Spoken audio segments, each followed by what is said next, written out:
أكبر. الحمد لله نحمده ونستعينه ونستغفره ونؤمن به ونتوكل عليه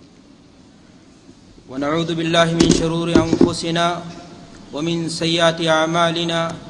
من يهده الله فلا مضل له ومن يضلله فلا هادي له وأشهد أن لا إله إلا الله وحده لا شريك له وأشهد أن محمدا عبده ورسوله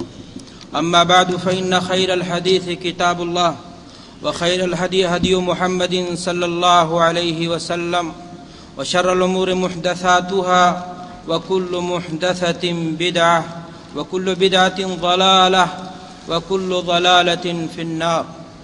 قال الله تعالى في القرآن المجيد: أعوذ بالله من الشيطان الرجيم بسم الله الرحمن الرحيم ومن يشاقق الرسول من بعد ما تبين له الهدى ويتبع غير سبيل المؤمنين نوله ما تولى ونسله جهنم وساءت مسيرا. وقال النبي صلى الله عليه وسلم: من تشبه بقوم فهو منهم. حضرات علماء کرام، بزرگان محترم، کارکنان اسلامک دعویٰ سینٹر شعبہ، معزز سامعین، ہمارے لیے خوشی اور مسرت کی بات ہے کہ اس حسین اور پر رونق محفل اور مجلس میں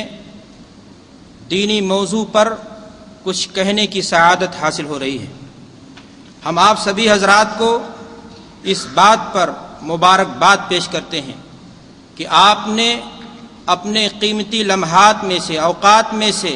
کچھ وقت بچا کر، چرا کر آپ یہاں اس مقصد کے تحت آئے تاکہ اللہ اور اس کے رسول کی بات آپ سنیں اور اس کو اپنی عملی زندگی میں نافذ کر سکیں. اللہ تبارک و تعالیٰ سے میری یہ دعا ہے کہ پروردگار عالم آپ کی اس حاضری کو قبول فرما لے، آپ کی اس مجلس کو قبول فرما لے اور ہم سب کو جنت میں جگہ عطا فرما دے. بڑی ناانصافی اور ناشکری کی بات ہوگی اگر ہم ایسے موقع پر اپنے کرم فرما دوستوں کا شکریہ نہ ادا کر لیں جنہوں نے یہ حسین اور پر رونق بزم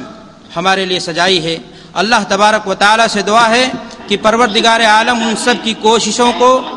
قبول فرما لے اور ہم ایسی مجلسوں سے فائدہ اٹھا کر ہم لوگوں بھائی اس کو صحیح کریں، صحیح راستے پہ لائیں. میں عرض یہ کر رہا تھا کہ اللہ تبارک و تعالیٰ ان کی کوششوں کو قبول فرما لے. آج برادر محترم نے ہمارے تعلق سے لب کشائی کے لیے جو موضوع دیا ہے وہ کفار سے مشابہت کا حکم. دینی بھائیوں، اسلام دین فطرت ہے، اسلام دین کامل ہے. مذہب اسلام پر اگر کوئی شخص یہ دعویٰ کرے، یہ الزام عائد کرے کہ دین اسلام نماز اور روزے کا صرف دین ہے، تو میرے خیال سے ہی نہیں، یقین ہے اس بات پر، ایمان اور عقیدہ ہے ہمارا اور آپ سب کا کہ یہ مذہب اسلام کے ساتھ ناانصافی ہے. مذہب اسلام جہاں اپنے ماننے والوں کو عقیدے کا نظام دیتا ہے، نماز کے احکامات اور طریقے سکھلاتا ہے، وہیں زندگی کے تمام معاملات پر روشنی ڈالتا ہے. مذہب اسلام نے زندگی کا کوئی گوشہ تشنا نہیں چھوڑا، پیشاب اور پیخانے کے آداب اور اصول بتائے، میاں بیوی کے آپسی مسائل کو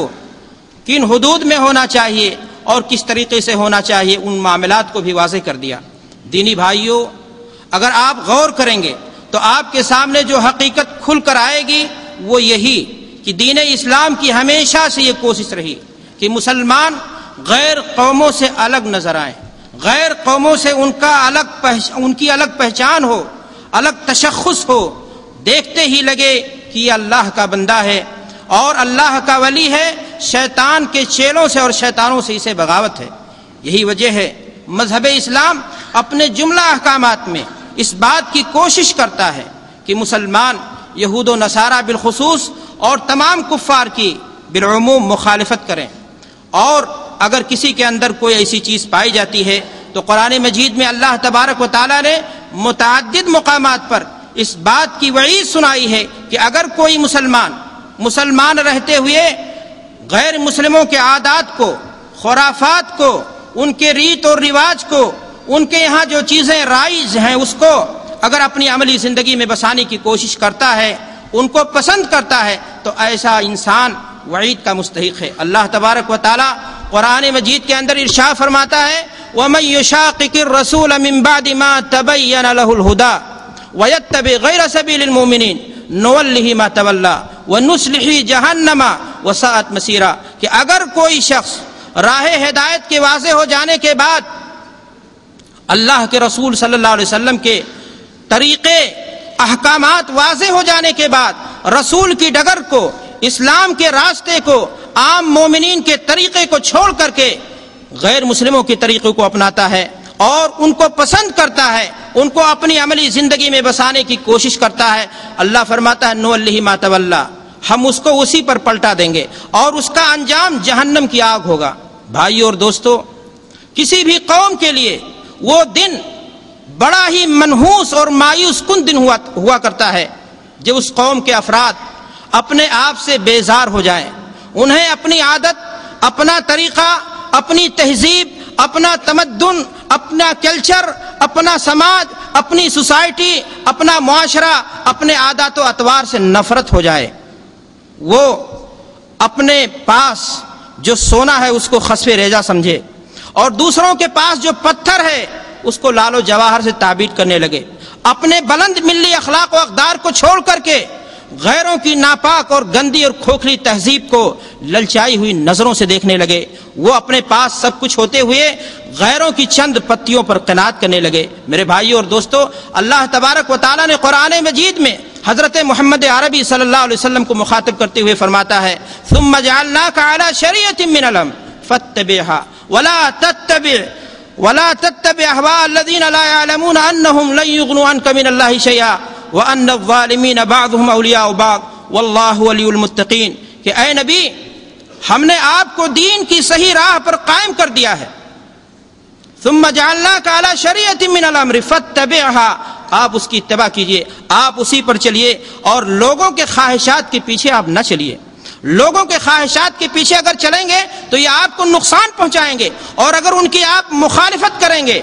تو یہ آپ کو کوئی چیز نقصان پہنچا نہیں سکتے ہیں، اور ظالم آپس میں ایک دوسرے کے دوست ہوتے ہیں۔ میرے بھائیو اور دوستو، قرآن مجید کی بے شمار آیتوں کو اگر آپ دیکھیں گے تو آپ کو پتا چلے گا کہ مذہب اسلام ادنا سی بھی گنجائش اس بات کی نہیں دیتا کہ اس کے ماننے والے کی زندگی کے کسی بھی معاملے میں، عبادت کا مسئلہ ہو، طریقہ حیات کا مسئلہ ہو اور شادی بیاہ کا مسئلہ ہو، کسی بھی معاملے میں غیر قوم کی نقالی کریں اور اس کے پیچھے چلیں۔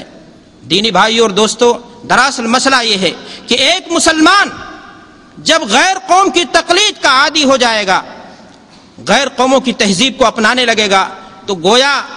اسلام کی عمارت جن بنیادوں پر قائم ہے اس کو وہ مسلمان خود اپنے ہاتھوں زمیں بوس کر رہا ہے اور اسلام کی اس عمارت کو ڈھانے کی کوشش کر رہا ہے۔ اللہ تبارک و تعالیٰ نے قرآن مجید میں نبی کریم صلی اللہ علیہ وسلم کو ایک اور مقام پر مخاطب کرتے ہوئے فرمایا وَإِن تُطِعْ أَكْثَرَ مَن فِي الْأَرْضِ يُضِلُّوكَ عَن سَبِيلِ اللَّهِ، کہ اے نبی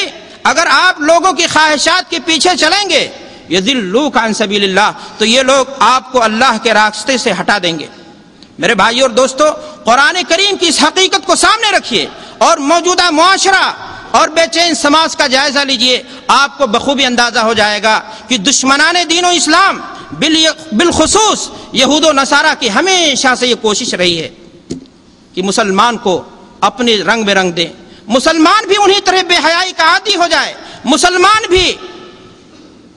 دین کے بندھن سے آزاد ہو جائے، حلال و حرام کی تمیز سے آزاد ہو جائے اور جانور کی طرح زندگی گزارنے کے لیے انہیں جیسے رضامند ہو جائے۔ میرے بھائیو اور دوستو، اسی ناطے قرآن مجید نے متعدد مقامات پر اس بات کی تاکید کی کہ کہیں بھی مسلمان غیر قوموں کے شانہ بشانہ چلنے کی کوشش نہ کرے اور ان کے عادات و اطوار کو اپنانے کی کوشش نہ کرے، اس لیے کہ جب کسی قوم کی عادت کو اپنانے کے لیے ایک مسلمان لپکے گا تو گویا ایک طرح سے اس سے رضامندی ہو رہی ہے، اسلام کا دستور جو اس کے سامنے ہے، اسلام کا جو قانون اس کے سامنے ہے، اس کو چھوڑ کر کے غیر کے قانون کو اپنی پسند کر رہا ہے اور اس سے اس کو محبت ہو رہی ہے۔ میرے بھائیو اور دوستو، بے شمار قرآنی اور آیات ہیں، میں اللہ کے رسول صلی اللہ علیہ وسلم کی چند حدیثیں آپ کے سامنے بیان کرنا چاہتا ہوں۔ اللہ کے رسول صلی اللہ علیہ وسلم نے بھی اس بات پر کافی زور دیا ہے اور آپ کی ہمیشہ سے یہ کوشش رہی کہ مسلمان زندگی کے کسی معاملے میں بالخصوص یہود و نصارہ کی تقلید سے بچیں۔ اللہ کے رسول صلی اللہ علیہ وسلم نے نہایت ہی سخت الفاظ میں فرمایا، من تشبہ بقوم فہو منہم، کہ اگر کوئی شخص کسی قوم کی نقالی کرے گا تو وہ ان میں سے شمار کیا جائے گا۔ اور معلوم یہ ہوا کہ اگر ایک مسلمان اپنی زندگی کے کسی معاملے میں غیر قوم کے کسی طریقے کو اپنانے کی کوشش کرتا ہے، غیر قوم کے کسی روش کو اپنی زندگی میں بسانے کی کوشش کرتا ہے، تو ایسی صورت میں وہ انہی میں سے شمار ہوگا۔ اگر ایک